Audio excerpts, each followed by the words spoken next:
ನಮಸ್ಕಾರ, ಶುಭೋದಯ. ಸಂಕಲ್ಪ ಸಿದ್ಧಿ ಕಾರ್ಯಕ್ರಮಕ್ಕೆ ತಮ್ಮೆಲ್ಲರಿಗೂ ಆತ್ಮೀಯ ಪ್ರೀತಿಯ ಸ್ವಾಗತ ಹೇಳ್ತಾ ಇರೋದು ನನ್ನ ಅನುಷಾ. ಕಾರ್ಯಕ್ರಮ ವೀಕ್ಷಿಸ್ತಾ ಇರುವಂತಹ ಸಮಸ್ತ ವೀಕ್ಷಕರಿಗೂ ಮಹಾಶಿವರಾತ್ರಿಯ ಶುಭಾಶಯಗಳನ್ನ ತಿಳಿಸ್ತಾ ಇವತ್ತಿನ ಕಾರ್ಯಕ್ರಮನ ಶುರು ಮಾಡ್ತಾ ಇದ್ದೀವಿ. ಇನ್ನು ಕಾರ್ಯಕ್ರಮದಲ್ಲಿ ನಿಮ್ಮೆಲ್ಲರ ನೆಚ್ಚಿನ ಸ್ಪಿರಿಚುವಲ್ ಗುರು ಡಾಕ್ಟರ್ ವಿಷ್ಣುದತ್ತ ಗುರುಜಿಯವರಿದ್ದಾರೆ. ಗುರುಗಳನ್ನ ಕಾರ್ಯಕ್ರಮಕ್ಕೆ ಸ್ವಾಗತಿಸೋಣ. ನಮಸ್ತೆ ಗುರುಗಳೇ, ಕಾರ್ಯಕ್ರಮಕ್ಕೆ ಆತ್ಮೀಯ ಸ್ವಾಗತ. ವೀಕ್ಷಕರ ಪರವಾಗಿ ತಮಗೆ ಶಿವರಾತ್ರಿ ಹಬ್ಬದ ಶುಭಾಶಯಗಳು. ನಮಗೂ ಕೂಡ ತಾಯಿ ಧನ್ಯವಾದಗಳು ಗುರುಗಳೇ. ಮಹಾಶಿವರಾತ್ರಿಯ ಆಚರಣೆ ಹೇಗಿರಬೇಕು, ಇವತ್ತು ತಾವು ಹೇಗೆ ಆಚರಣೆ ಮಾಡ್ತಾ ಇದ್ದೀರಾ? ಈ ವ್ರತವನ್ನು ಸಾಕಷ್ಟು ಜನ ಉಪವಾಸ ಆಗಿರ್ಬೋದು ಅಥವಾ ಎಲ್ಲೋ ಒಂದು ಕಡೆ ಅನ್ನವನ್ನು ಸೇವನೆ ಮಾಡೋದಿಲ್ಲ, ಜಾಗರಣೆ ಮಾಡಬೇಕು, ಈ ಎಲ್ಲ ರೀತಿಯಾಗಿರುವಂಥ ಪ್ರಿಪ್ರೇಷನ್ಸ್ ಪ್ಲ್ಯಾನ್ ಮಾಡ್ಕೊಂಡಿರ್ತಾರೆ. ಅದು ಯಾವ ಒಂದು ಕ್ರಮದಲ್ಲಿ ಆದರೆ ನಾವು ಶಿವನನ್ನು ಒಲಿಸ್ಕೊಳ್ಳೋದಕ್ಕೆ ಸಾಧ್ಯ ಆಗುತ್ತೆ, ಇದರ ಬಗ್ಗೆ ತಿಳಿಸ್ಕೊಡಿ ಗುರುಗಳೇ. ಓಂ ವಿಶ್ವಸ್ಮೈ ನಮಃ. ನನ್ನ ಪ್ರೀತಿಯ ಬಂಧುಗಳೇ, ತಮಗೆಲ್ಲರಿಗೂ ಕೂಡ ಶಿವರಾತ್ರಿಯ ಶುಭಾಶಯಗಳನ್ನ ತಿಳಿಸ್ತಾ ನಾನು ಹಿಂದೆ ತಿಳಿಸಿದ್ದೇನೆ. ಅದರ ಪ್ರಕಾರ ನೀವು ಇದ್ದರೆ ಪರಮಾದ್ಭುತವಾಗಿರ್ತಕ್ಕಂಥದ್ದು. ಈ ದಿನ ವರ್ಷಕ್ಕೆ ಒಂದು ದಿನ ಲಾಟ್ರಿ ಹೊಡೆಯೋ ದಿನ. ಬಹುಶಃ ಲಾಟ್ರಿ ತೆಗಿತಾರಲ್ಲ, ನಿಮಗೆ ಗೊತ್ತಾದರೆ ಹೇಗಿರ್ತದೆ, ನಿಮಗೆ ಕಾತುರದಿಂದ, ಅಷ್ಟು ಕಾತುರದಿಂದ ಇವತ್ತು ನೀವು ಶಿವನನ್ನು ಒಲಿಸ್ಕೊಳ್ಳಲಿಕ್ಕೆ ಪ್ರಾತಃ ಕಾಲದಲ್ಲಿ ಅಭಿಷೇಕಾದಿ ವಿಧಿವಿಧಾನ ತಿಳಿಸಿದ್ದೇನೆ. ಅದರ ಪ್ರಕಾರ ಮಾಡಿಕೊಳ್ತಕ್ಕಂಥದ್ದು. ಇನ್ನು ನಿಮಗೆ ಬರೋವಂಥ ಸ್ತೋತ್ರಗಳು ಯಾವ್ದು ಬರ್ತವೆ: ತ್ರಿದಳಂ ತ್ರಿಗುಣಾಕಾರಂ ತ್ರಿನೇತ್ರಂಚ ತ್ರಿಯಾಯುಧಂ ತ್ರಿಜನ್ಮ ಪಾಪ ಸಂಹಾರಂ ಏಕಬಿಲ್ವಂ ಶಿವಾರ್ಪಣಂ ಬ್ರಹ್ಮ ಮುರಾರಿ ಸುರಾರ್ಚಿತ ಲಿಂಗಂ ನಿರ್ಮಲ ಭಾಷಿತ ಶೋಭಿತ ಲಿಂಗಂ. ಲಿಂಗಾಷ್ಟಕ ಏನು ಅದ್ಭುತ, ಎಂತಹ ಅದ್ಭುತ ಅದು! ಎಂಥ ಮಕ್ಕಳು ಕೂಡ ಅದನ್ನು ಹಾಡ್ತಿರ್ತಾರೆ. ಹಾಗೆ ನೀವು ನಿಮಗೆ ಬರ್ತಕ್ಕಂಥ ಯಾವುದು ಬರುತ್ತೋ ಯಾವುದು ಬರೋದಿಲ್ಲ. ಶಿವ ಪಂಚಾಕ್ಷರ ನಮಃ ಶಿವಾಯ ನಮಃ ಶಿವಾಯ ನಮಃ ಶಿವಾಯ ನಮಃ ಶಿವಾಯ. ಈ ಮಂತ್ರವನ್ನೇನಾದರೂ ನಾವು ಹೇಗೆ ಅಂತಂದರೆ ಶ್ರೇಷ್ಠತಮ ಭಾವನೆಯಿಂದ, ಭಕ್ತಿಯಿಂದ, ಶ್ರದ್ಧೆಯಿಂದ ನೀವೇನಾದರೂ ಹೇಳಿಬಿಟ್ರೆ ಬಹುಶಃ ನೀವೇನು ಅಂದುಕೊಂಡಿರ್ತೀರ, ಯಾವ ಕಷ್ಟ ಕೋಟೆಗಳ ಕೋಟೆಯೊಳಗೆ ನೀವಿದ್ದೀರೋ ಅದಕ್ಕೆಲ್ಲ ಇವತ್ತು ಇತಿಶ್ರೀ ಇಟ್ಟ ಹಾಗೇನೆ ಎಲ್ಲ ತರಹದ್ದು ಕೂಡ. ಹಾಗಾಗಿ ಶಿವ ಇವತ್ತು ಆವಿರ್ಭಾವವಾದ ದಿನ, ಅಂದರೆ ಲಿಂಗೋದ್ಭವ ಆದ ದಿನ ಇವತ್ತು. ಅದಕ್ಕಾಗಿ ಈ ದಿನದ ರಾತ್ರಿ 12 ಗಂಟೆಗೆ ಲಿಂಗದ ರೂಪದಲ್ಲಿ ಭಗವಂತ ಕಾಣಿಸ್ಕೊಳ್ತಾನಂತ. ಅರೂಪ ರೂಪಿ. ಅರೂಪ ಅಂದರೆ ರೂಪ ಇಲ್ಲದವ, ರೂಪ ಅಂದರೆ ರೂಪ ಇರುವವ, ಎಂತ ಕರಿಬೇಕು ಅವನನ್ನು. ಅದಕ್ಕಾಗಿಯೇ ನಾನು ಹಿಂದೆ ನಿಮಗೆಲ್ಲ ಕಥೆಯಲ್ಲಿ ಕೂಡ ತಿಳಿಸಿದ್ದೇನೆ. ಅದಕ್ಕೆ ನಾನು ಏನು ಹೇಳ್ತೀನಿ, ನಿಮಗೆ ಸಣ್ಣದಾಗಿ ಸೂಕ್ಷ್ಮದಲ್ಲಿ ಮೋಕ್ಷವನ್ನು ಕಾಣಬೇಕು ಅಂತಂದರೆ ವಿದ್ಯಾರ್ಥಿ ಲಭತೆ ವಿದ್ಯಾಂ, ಮಕ್ಕಳಿಗೆ ಬಹಳಷ್ಟು ವಿದ್ಯೆಯನ್ನು ಕರುಣಿಸಬೇಕು. ಧನಾರ್ಥಿ ಲಭತೆ ಧನಂ, ನಿಮಗೆ ಬೇಕಾದಷ್ಟು ಹಣವನ್ನು ಶ್ರೀಮಂತರು ನೀವು ಆಗಬೇಕು. ಅಂಥ ಶ್ರೀಮಂತಿಗೆ ದಿನಗಳನ್ನು ನೀವು ವೆಲ್ಕಮ್ ಮಾಡಿಕೊಳ್ಳಬೇಕು.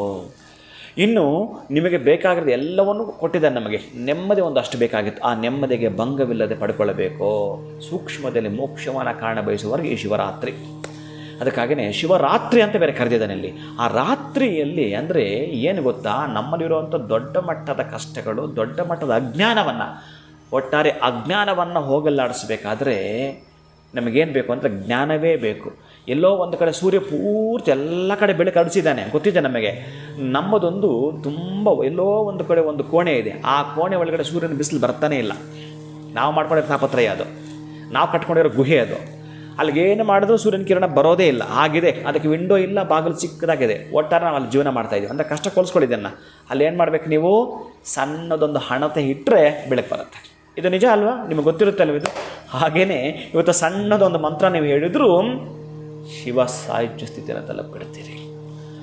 ಏನು ಅಂತಹ ಶಿವ ಸಾಯುಜ್ಯ ಸ್ಥಿತಿ ಅಂತಂದರೆ, ನಮಗೆ ಏನು ಬೇಕು ಅನ್ನೋ ಪಟ್ಟಿ ಇದೆಯೋ ಅದನ್ನು ಪಡೆದುಕೊಂಡು ಖುಷಿಯಾಗಿ ಸಂತೋಷವಾಗಿ ರಮಿಸ್ತಕ್ಕಂತಹದ್ದು ನಮ್ಮ ಜೀವನ. ಈ ತಾಪದ ನಾನು ಹೊರಗೆ ಬಂದೆ, ಈ ಒಂದು ನೋವಿಂದ ನಾನು ಹೊರಗೆ ಬಂದೆ ಅಂತಕ್ಕಂಥದ್ದು ಏನಿತ್ತೋ ಅದನ್ನು ನಿಮಗೆ ಪಡ್ಕೊಳ್ಬೇಕಂತಂದರೆ ಶಿವನಾಮ ಸಂಕೀರ್ತನೆ ಮಾಡುತ್ತಾ ಬನ್ನಿ. ಇನ್ನೂ ನಿಮಗೆ ಗೊತ್ತಿತ್ತು ಅಂತಂದರೆ ಯಾರನ್ನಾದರೂ ಕೂಡ ಬ್ರಾಹ್ಮಣೋತ್ತರವನ್ನು ಕರೆಯಿಸಿ ಆ ಪೂಜೆಯನ್ನು ಮಾಡಿಸುವಂಥದ್ದು, ಜೊತೆಗೆ ಆ ಅಭಿಷೇಕವನ್ನು ನೋಡುವಂಥದ್ದು. ನಾನು 5 ಹೇಳಿದ್ದೇನೆ. ಆ 5 ಕೂಡ ನೀವು ಮತ್ತೊಮ್ಮೆ ನಾನು ತಿಳಿಸಬೇಕಾದ್ರೆ ನಿಮಗೆ 5 ಕೂಡ ಹಿಂದೆ ನಾನು ತಿಳಿಸಿದ್ದೇನೆ. ಮತ್ತೊಮ್ಮೆ ನಿಮಗೆ ಹೇಳ್ತೇನೆ. ಭಗವಂತನಿಗೆ ಈ ಪ್ರಾತಃ ಕಾಲದ 6 ಗಂಟೆಯಿಂದ ಹಿಡಿದು ನಾಳೆ 6 ಗಂಟೆ ಒಳಗೆ ಏನು ನೀವು 5 ಯಾಮಗಳು ಪೂಜೆ ಮಾಡ್ತೀರೋ, 4 ಯಾಮಗಳು ಪೂಜೆ ಮಾಡ್ತೀರೋ, 6 ಗಂಟೆಗೆ ಅಭಿಷೇಕ ಮಾಡ್ತಕ್ಕಂಥದ್ದು.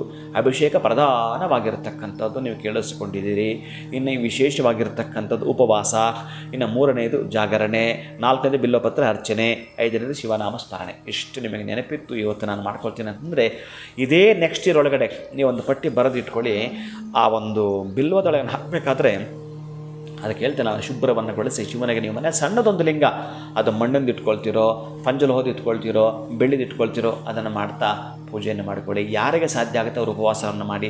ಉಪವಾಸ ಮಾಡೋಕ್ಕೆ ಆಗಲ್ಲ ಅಂತಕ್ಕಂಥವ್ರು ಇಲ್ಲಿ ಎಕ್ಸ್ಕ್ಯೂಸ್ ಇದೆ. ಪಾಪ ಬ್ರಹ್ಮಚಾರಿಗಳಿಗೆ ಎಕ್ಸ್ಕ್ಯೂಸ್ ಇದೆ, ಅನಾರೋಗ್ಯದಿಂದ ಪೀಡಿತರಿಗೆ ಎಕ್ಸ್ಕ್ಯೂಸ್ ಇದೆ, ಮಕ್ಕಳಿಗೆ ಎಕ್ಸ್ಕ್ಯೂಸ್ ಇದೆ, ಗರ್ಭಿಣಿಯವರಿಗೆ ಎಕ್ಸ್ಕ್ಯೂಸ್ ಇದೆ, ಏನು ಪರವಾಗಿಲ್ಲ. ಆದರೆ ನಿನಗೆ ಎಷ್ಟು ಬೇಕೋ ಲಘು ಉಪಹಾರವನ್ನು ತೆಗೆದುಕೊಂಡು ಮಾಡ್ತಾವ. ಅಂದರೆ ನೀನೇನು ಗೊತ್ತಾ, ಉಪವಾಸ ಅಂತಂದರೆ ಅವನ ಹತ್ತಿರ ಇರೋದು, ನೀನು ತನ್ಮೇನಾಗಿರೋದು, ನೀನು ಭಕ್ತಿ ಒಳಗಡೆ ಮುಳುಗು ಹೋಗಿರೋದು ನಿನಗೆ ಅರಿವು ಬರ್ತಾ ಇಲ್ಲ.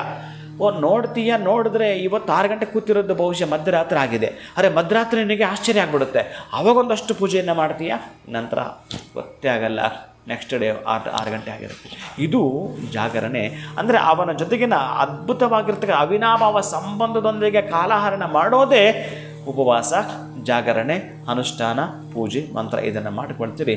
ತೃಪ್ತಿಯನ್ನು, ಸಂತೃಪ್ತಿಯನ್ನು ತಾವು ಪಡ್ಕೊಳ್ತೀರಿ. ನಿಮ್ಮ ಕುಟುಂಬದ ರಕ್ಷಣಾತ್ಮಕ ಕವಚ ಈ ದಿನ ಆಗಿರುತ್ತೆ ನನ್ನ ಪ್ರೀತಿಯ ಬಂಧುಗಳೇ.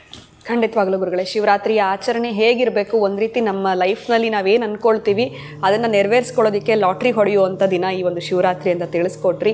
ಇದರ ಒಂದು ಆಚರಣೆ ಹೇಗಿರಬೇಕು ಅಂತ ಸಂಪೂರ್ಣವಾಗಿ ತಿಳಿಸ್ಕೊಟ್ಟಿದ್ದೀರ ವಿಡಿಯೋಸ್ನಲ್ಲಿ. ಬಹಳ ಧನ್ಯವಾದಗಳು. ನಮಸ್ಕಾರ. ಹರೇ ಶ್ರೀನಿವಾಸ. ಮತ್ತೊಮ್ಮೆ ಕಾರ್ಯಕ್ರಮ ವೀಕ್ಷಿಸ್ತಾ ಇರುವಂತಹ ಸಮಸ್ತ ವೀಕ್ಷಕರಿಗೂ ಮಹಾಶಿವರಾತ್ರಿಯ ಶುಭಾಶಯಗಳು. ನಮಸ್ಕಾರ.